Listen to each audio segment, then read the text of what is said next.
This podcast is brought to you by Progressive Insurance. Fiscally responsible, financial geniuses, monetary magicians.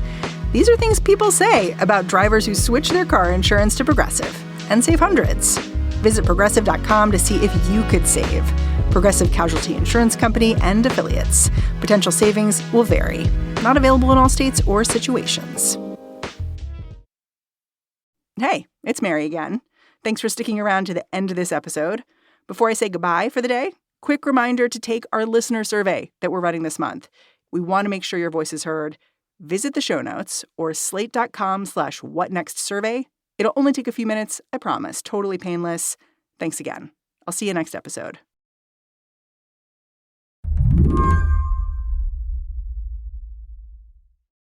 When you picture a convention for sheriffs, I'm pretty sure you're not picturing the scene that David Gilbert walked into at the Ahern Hotel in Las Vegas a few months back. David is a reporter over at Wired, and the scene he described to me, it sounded kind of like a carnival. I walked in and there was a lot of concession stands, I guess, vendors selling Trump t-shirts, and there was people selling buckets of food that preppers would use. And throughout the day, it was just speaker after speaker after speaker on stage for 12 hours in total. You know, when I picture a conference, I picture like lanyards and breakout sessions. Is that what this was? This wasn't that. Like, I remember one of the first people that came up to me was a woman dressed in high heels and, you know, makeup on and fully dressed up as if she was going out for the night.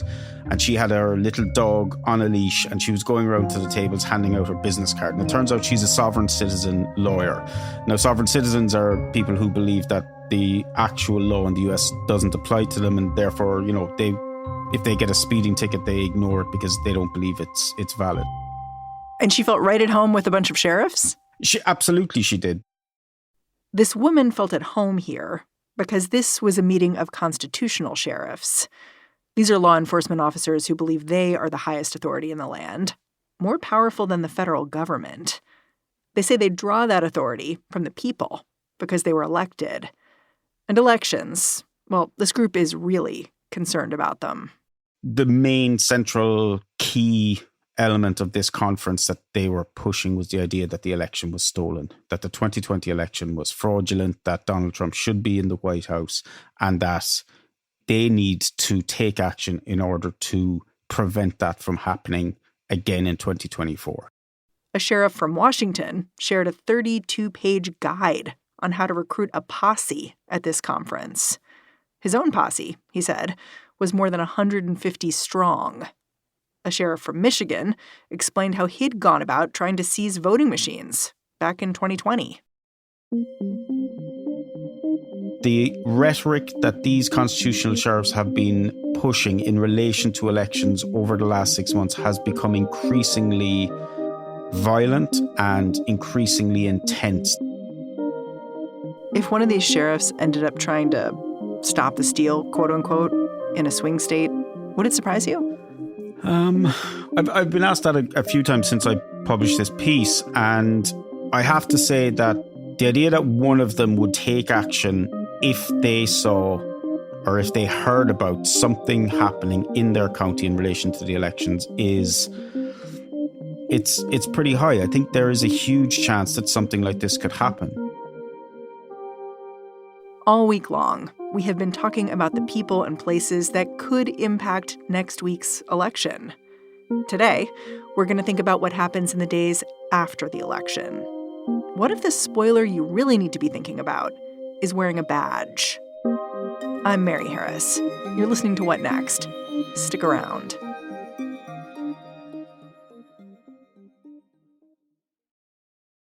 This show is brought to you by Discover. Have you heard about Doublenomics? It's okay if you haven't. It's extremely niche and practiced by Discover. Here's an example. Discover automatically doubles the cash back earned on your credit card at the end of your first year with Cashback Match. That means with Discover, you could turn $150 cash back into $300. It pays to Discover. See terms at discover.com/credit card. This episode is brought to you by Cozy Earth. Fall into comfort this season with Cozy Earth. Whether you are curling up at night or stepping out of the bath, Cozy Earth's sustainable luxe products will keep you warm and comfortable all season long. Cozy Earth passed on to me some of their bamboo sheets, which are really great. They're made from 100% premium viscose from bamboo. They come in great colors, like I got this nice burnt orange, perfect for fall. They're breathable, they're uniquely soft, and they only get softer with every wash. Cozy Earth's long-sleeve bamboo pajama set is another timeless classic if you want to go for that. It's crafted with a soft stretch knit that features enhanced breathability and luxurious drape. This lightweight set sleeps degrees cooler than cotton to keep your temperature just right through the night. Plus, their incredibly soft and highly absorbent bath sheets make them perfect for indulgent post-bath rituals. Wrap yourself in luxury this fall with Cozy Earth. Go to cozyearth.com/whatnext and use code WhatNext for an exclusive discount up to 40% off. That's cozyearth.com/whatnext. If you get a post-purchase survey, say you heard about Cozy Earth from What Next podcast.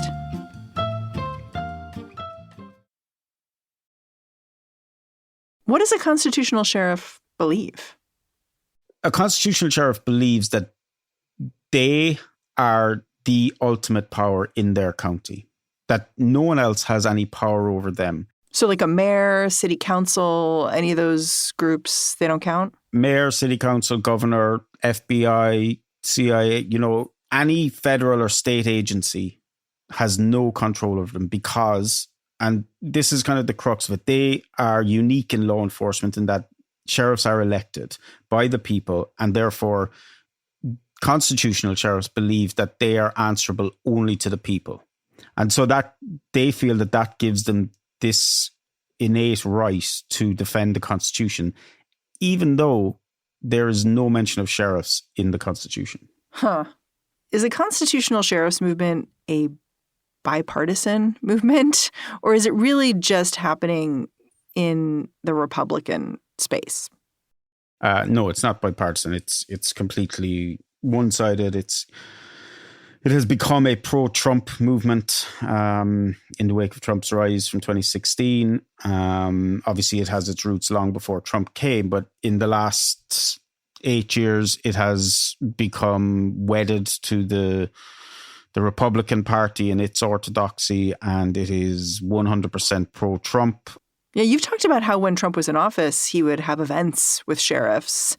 And, he really made a big deal out of sheriffs, which to me, it sounds like of a piece with how a lot of law enforcement was pro-Trump. But are the sheriffs somehow different? To an extent, I think. He definitely saw in the sheriffs, I think, this kind of strongman ideal that he has long kind of, lionized. And he wanted to be part of that. And as you say, he held dozens of events at the White House during his time in office with sheriffs. He got a plaque from one of them that said there's a new sheriff in town, which he held up proudly in front of the cameras. And he wants to hand more power back to local law enforcement if he is reelected. We're talking to you at this interesting time. There's been a whole bunch of reporting recently about how organized and well-funded the legal efforts to prepare for this upcoming election by conservative Republicans have been. Essentially, lots of lawyers have been researching who voters are, preparing to contest voters' ballots. How do the sheriffs here fit into that wider effort? I think they are maybe a group of last resort where this movement can know that they can call on these sheriffs and they will do their bidding. I think that the sheriffs now are a tool that can be used by the election denial movement, by, Trump, by the Trump-dominated GOP to do their bidding if things go south. Like the people who tried to get Trump to implement martial law in the US in the weeks after the election at a White House meeting included Michael Flynn and Patrick Byrne. Both of those people were on stage in Vegas talking about how sheriffs are a key part of protecting the elections. And Flynn talked about organizing militias, said he is willing to devote funds to help sheriffs organize, to create an app to create these militias across the country. So I think they are a vital part of it, that there's something that was not in place in 2020 that, these figures could not call upon, but they are there now and they are primed. And from what they are saying publicly, they're ready to take action when called on. Can we talk about where the constitutional sheriffs movement came from? Like, at the heart of your reporting is this guy, Richard Mack, who organized this movement. So who's he and why was he so motivated? So Richard Mack, he grew up in Utah, in Provo, and he joined the police department there initially. And while he was in that police department, it kind of set the groundwork for what became the constitutional sheriff's movement, because he was there and he got really angry because he was asked to write so many traffic tickets a week. He didn't like having a quota. Exactly. He thought that it wasn't really, why were they doing this only to bring in money? That shouldn't be the role of police. He had this kind of grander idea of what a police officer should be. Eventually, he moved to Arizona, where he became sheriff in 1988 in Graham County. And that was really kind of the beginning of the constitutional sheriff's movement. I guess he became radicalized. There were events like Waco and Ruby Ridge where he felt the federal government was to blame for people dying as a result of kind of overzealous use of firearms on citizens, effectively. So you can see how he's militia curious in this telling. Absolutely. And he became this, I suppose, one of the leaders in this kind of anti-government movement. And he was recruited by the NRA then to lead their pushback against the Brady Bill, which is this law that was introduced that would require sheriffs, if it had been passed, would require sheriffs to seize guns of people from citizens, from the people under their charge. And that to Mack was kind of a red line in the sand, because the Second Amendment is sacred to him and to anyone that adheres to the constitutional sheriff's movement. So he was recruited by the NRA to be a part of their lawsuit that went to the Supreme Court, and the Supreme Court sided with Mack and the NRA and other sheriffs that they had recruited. So he became this kind of superstar, the guy who stood up to the government. He became a well-known figure within that kind of environment that, as you say, was kind of very close to militias and to anti-government forces at the time. He kind of used that popularity. He parlayed it into kind of, as I said, fame and money, because he was being paid well to speak at all these events around the country. And then about 15 years ago, he decided to kind of formalize the arrangement and form the Constitutional Sheriffs and Peace Officers Association, which is the kind of preeminent group for the constitutional sheriffs movement in the US today. Did he find that there were a lot of sheriffs like him out there who wanted to, stand up for what they believed in?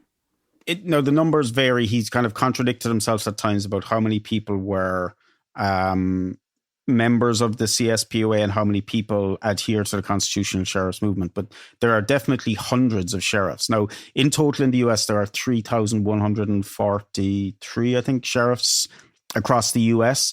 So he kind of, the most recent figure that he would give me is that he believes there are around 300 sheriffs that he would rely on to back him up as constitutional sheriffs. So like 10% of the sheriffs nationwide. Yes, but there are other studies that have been done that have asked sheriffs, do they believe that they are the ultimate power in their county, which is kind of the core of the constitutional sheriffs movement. And between 40 and 50% of respondents said they did. So the ideology of the constitutional sheriffs movement is much broader than the people who ascribe to Richard Mack's group. We're talking about the constitutional sheriffs and how they might get involved in the 2024 election. I'm sort of curious, back in 2020, how coordinated was this group? If you just think more broadly about the not just the constitutional sheriff's movement, but kind of generally far-right extremist groups as a whole, ahead of the 2020 election, there was very little coordination. The election denial movement hadn't really begun. Stop the steal wasn't a phrase that people were using ahead of the election. Now we've had 4 years of stop the steal. And over the last 6-8 months, that's switched from trying to, continue to push the idea that 2020 was stolen and switched to, oh, look, 2024 is on the horizon.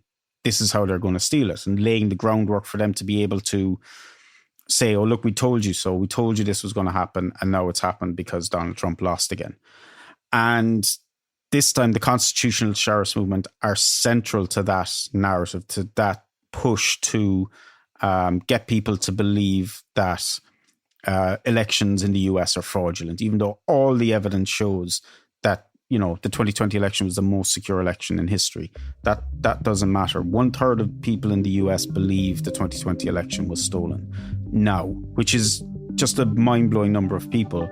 And it's quite concerning what will happen on or after election day if Trump is not elected. After the break, how some of these sheriffs have already started getting ready to stop the steal this time around.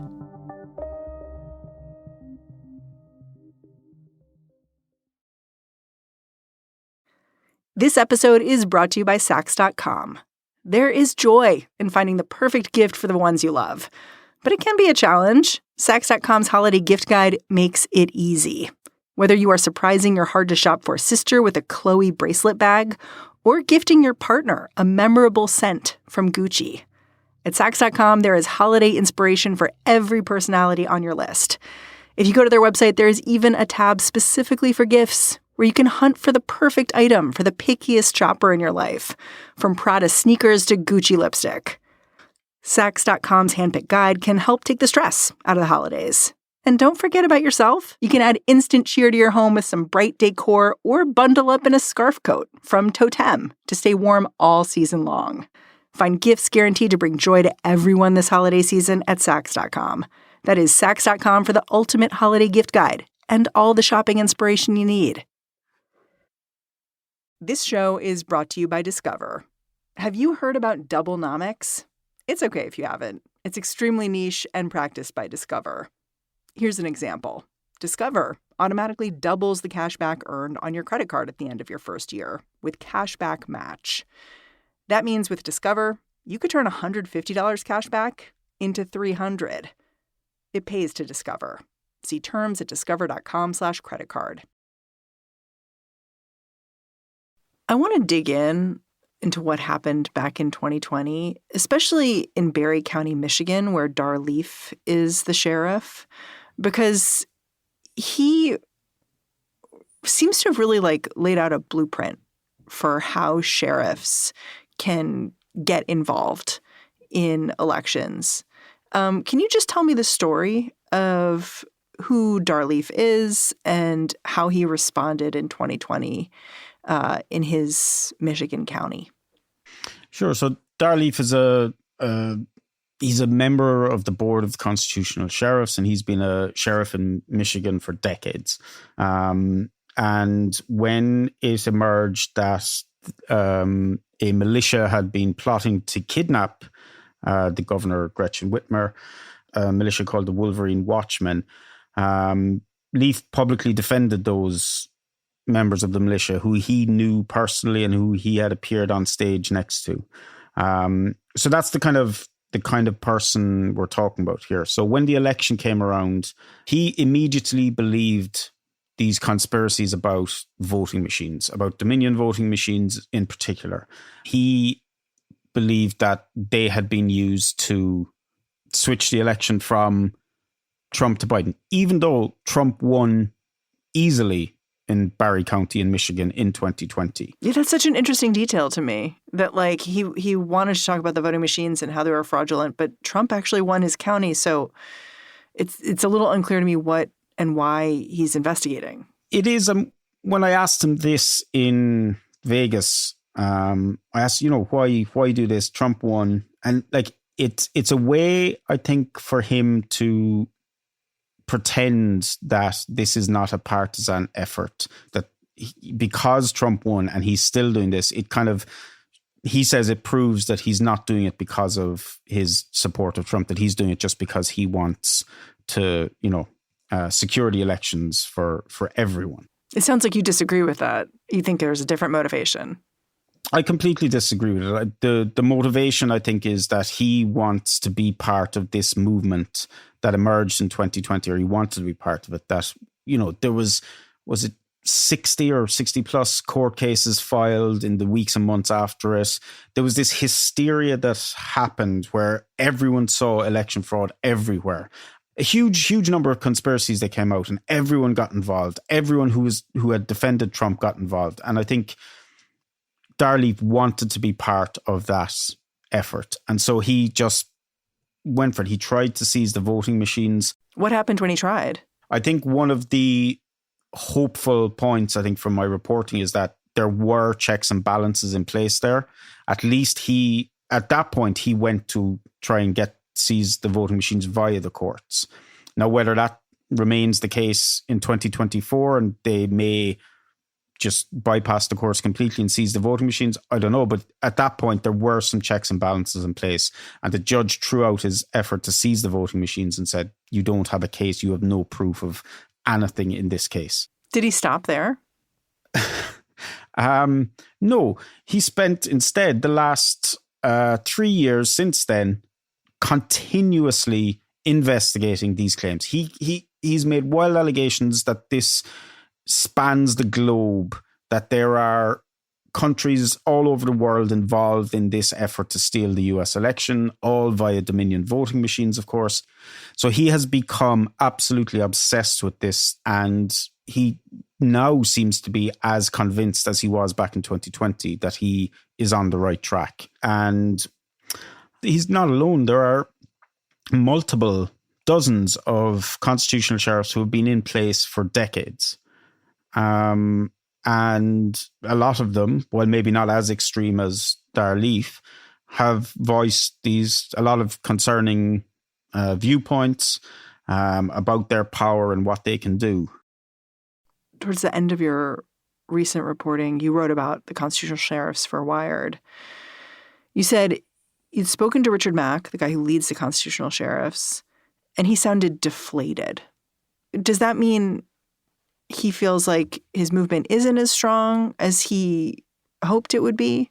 So Richard Mack, I think he is incredibly angry at the fact that he feels that there aren't enough sheriffs standing up and standing behind him or beside him.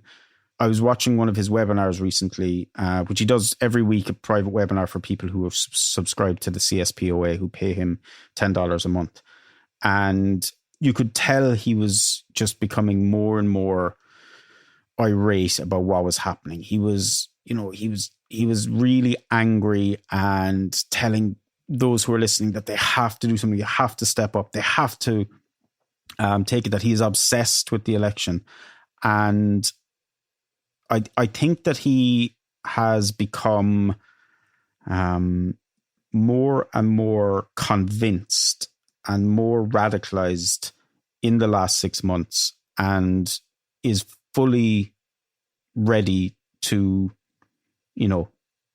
not take action himself because he is not a sheriff anymore, but fully ready to encourage those members of his group who are sheriffs to take action to protect elections. You sound alarmed, but to me, this constitutional sheriffs movement, it seems so small. Am I just not getting something?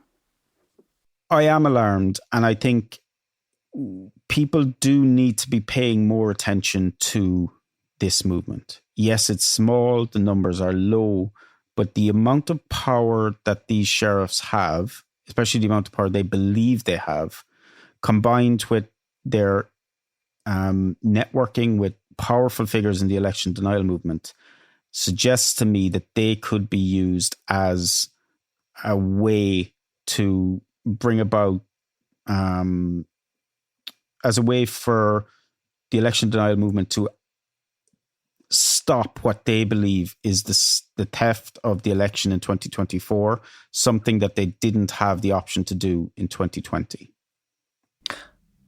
Does Richard Mack, this leader of the constitutional sheriffs, does he believe there's a scenario in which Donald Trump loses?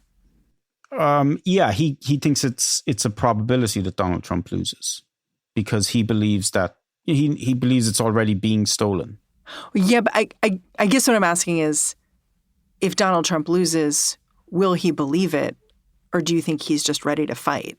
No, I think if Donald Trump loses, all bets are off. I think you will see this group activating in a way we haven't seen it before, taking action that potentially could disrupt the certification of elections.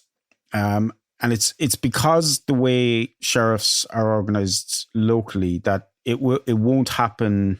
You know, we won't see sheriffs marching on Congress or any sort of centralized effort like that. What we will see is at a very local level, you will see sheriffs taking action individually while being encouraged from the top by Richard Mack.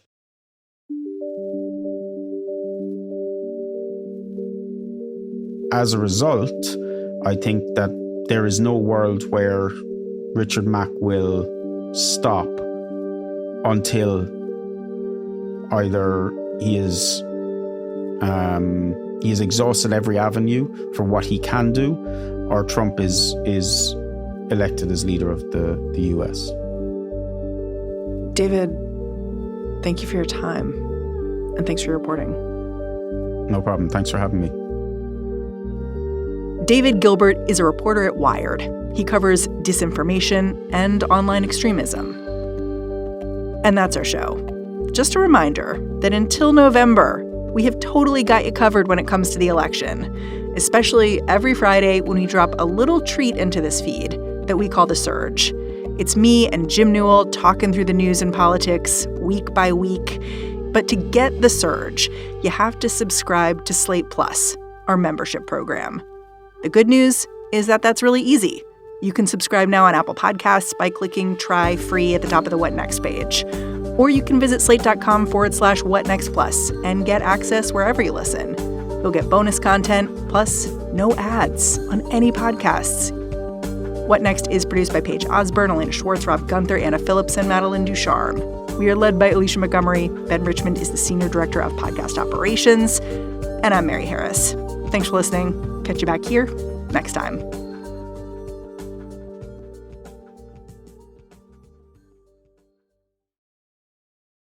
Hey, it's Mary again. Thanks for sticking around to the end of this episode. Before I say goodbye for the day, quick reminder to take our listener survey that we're running this month. We want to make sure your voice is heard. Visit the show notes or slate.com/whatnextsurvey. It'll only take a few minutes, I promise. Totally painless. Thanks again. I'll see you next episode.